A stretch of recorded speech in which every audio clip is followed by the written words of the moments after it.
chapter 32. After all that Hezekiah had so faithfully done, Sennacherib king of Assyria came and invaded Judah.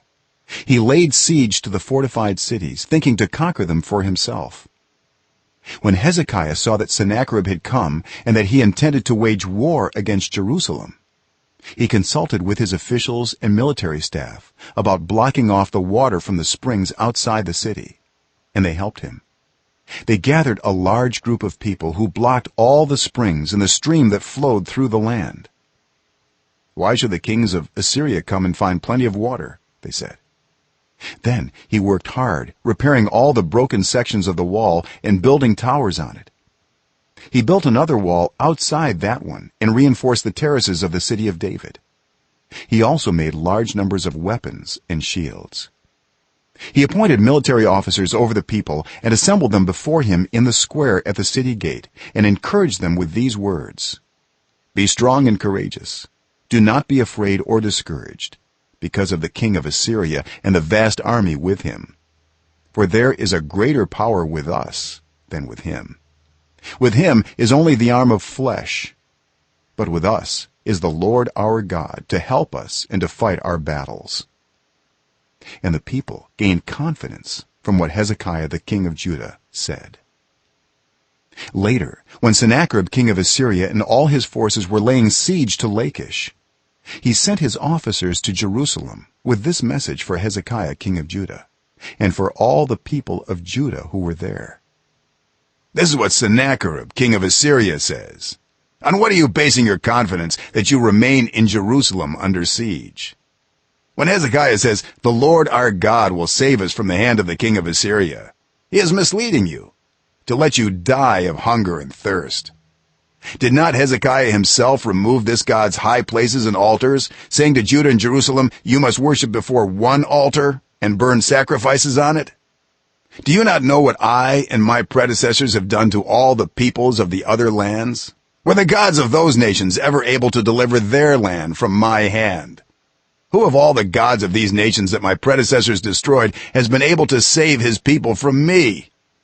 How then can your God deliver you from my hand? Now, do not let Hezekiah deceive you and mislead you like this. Do not believe him. For no God of any nation or kingdom has been able to deliver his people from my hand or the hand of my predecessors. How much less will your God deliver you from my hand?"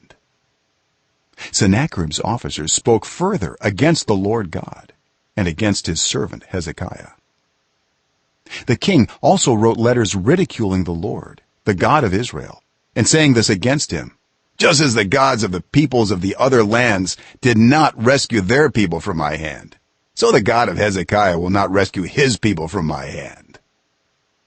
Then they called out in Hebrew to the people of Jerusalem who were on the wall to terrify them and make them afraid in order to capture the city. They spoke about the God of Jerusalem as they did about the gods of the other peoples of the world, the work of human hands.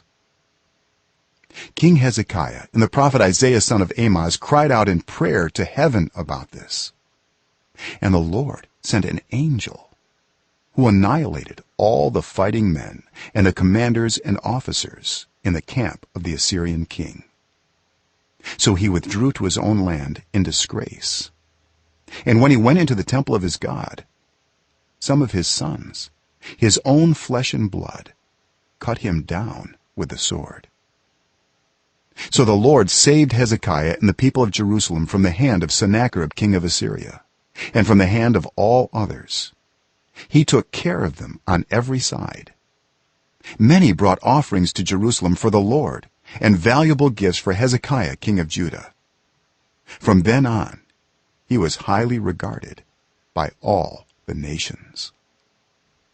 In those days Hezekiah became ill and was at the point of death. He prayed to the Lord, who answered him and gave him a miraculous sign. But Hezekiah's heart was proud, and he did not respond to the kindness shown him. Therefore the Lord's wrath was on him and on Judah in Jerusalem.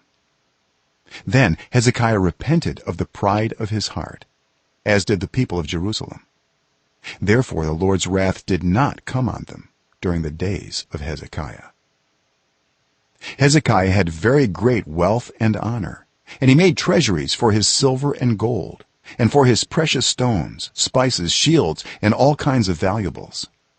He also made buildings to store the harvest of grain, new wine, and olive oil, and he made stalls for various kinds of cattle, and pens for the flocks. He built villages and acquired great numbers of flocks and herds, for God had given him very great riches. It was Hezekiah who blocked the upper outlet of the Gihon spring and channeled the water down to the west side of the city of David. He succeeded in everything he undertook. But when envoys were sent by the rulers of Babylon to ask him about the miraculous sign that had occurred in the land, God left him to test him and to know everything that was in his heart. The other events of Hezekiah's reign and his acts of devotion are written in the vision of the prophet Isaiah son of Amoz in the book of the kings of Judah and Israel.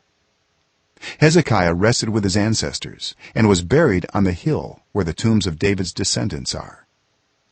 All Judah and the people of Jerusalem honored him when he died, and Manasseh his son succeeded him as king.